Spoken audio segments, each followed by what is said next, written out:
Ассалаумағалейкум қадірлі ағайын, бүгінгі қуаныш бүгінгі мереке құтты болсын.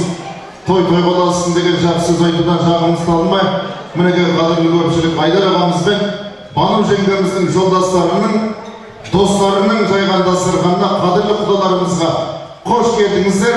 Қараның қан болған төрге шыққан деген төрге шыққандарыңыз құтты болсын. Отырған орын хан тағымен тек деп жапалақ қояйық. Міне бісмілләмен кескен бармақ ауырмайды деп бісмілләні сәлеммен бастадық.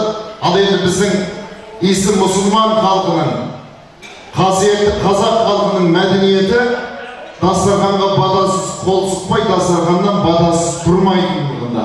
Сондықтан осындағы қадірлі төрдегі құдаларымыздан түп нағашы Еділбай құдамыздан алақан жайып білік көтеріп, аумин деп бада сұрайық достардың дастарханына. Қош келдіңіздер.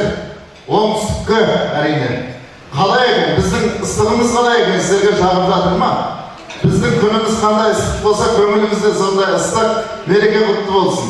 Бос сөзге боялдырып бұрмаланбай, жіпке құмдай тізей қылғаламдай, құлақтардың құрышын қандырай, ақанның құлагері тулағандай, өтімді сөз айтайық ойдан өріп, шалғысын шалдың өзі шыңдағандай, бастан басқа татырдай сөйлейікші, Құлманбеттің қолыны жыртағандай, тамсандырып кетейік дүйім жұртты, Меккеден азан даусын тыңдағандай, қара сөзден сарымай ағызайық, сынақты сыпырындыдан жинағандай деп, кешегі оғлан ораздар жырлап жатса, ізін алып бүгінгі мерекеге құтты болсын айтып, тізгінді тартыңқырап алдарыңызға келіп отқан Асылбек ұлдарыңыз мен болам.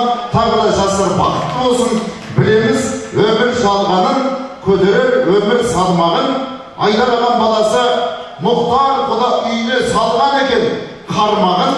Сол қармаққа айелейді ілініп, қашықтардың жүректері бір-біріне жылынып, Алла бүгін несібесін оң қылып, ата-анасы дастарханды мол қылып, біздің Абай мен Айелейді екі елдің арасына алтын көпір жол қылып, құда қылып қауыштырса, тек қана құтты болсын, бақытты болсын дейміз. Қош келдіңіздер құдалар. Қадірлі қонақ болып күтіп жатқан достарға мың алғыс. Себебі бір қазақ үшін керемет қой үстінде бозторғай жұмыртқалайтын асан қайғының аңсаған заман туып отыр ғой. Баяғыда бабаларымыз аңсаған, біздің аталарымыздың кезінде мұндай сарайда хандар отырды ма, отырмады ма, бір Аллаға мәлім, киіз үйде отырған шығар. Ал енді осындай заман туып тұрғанда бас қосып жатқан балаларымыз бақытты деп білеміз. Бұрын біздер қазір мініп жүрген су төгілмейтін жолға көліктеріміз сияқты көлікте болмаған, атпен жүрген, дастарханда мынандай топ болмаған, стакан қоятын орын жоқ, қараңыздар қандай керемет. Осыны көріп, қызығып кеткен бір әжем атам айтып алды дейді шалына. Ай шал, баяғыда біз үйленгенде заман мұндай емес еді. Атпен алып қашып кеттің өңгөрдіңді. Той жасайын деп құртмайды шаш, киіз үйде жасай салдың. Бұндай тойханада жоқ еді. Дастарханымызда онша емес. Қазір заман керемет қой. Екеуміз қайта үйленіп той жасайық деп өтеді. Сонда атам мықты екен бірден сағайдыға айбайды. Ондай расылып кететін болса, новин аласамай білемін. Алатау бірде қарлы, бірде қарсыз, ер жігіт бірде малды, бірде малсыз деген. Бұл енді дүниенің тасқандан емес, бала үйге болып мерейдің аспаннан жасалып жатқан қуаныш болғаннан кейін біз тек қана құтты болсын айтамыз.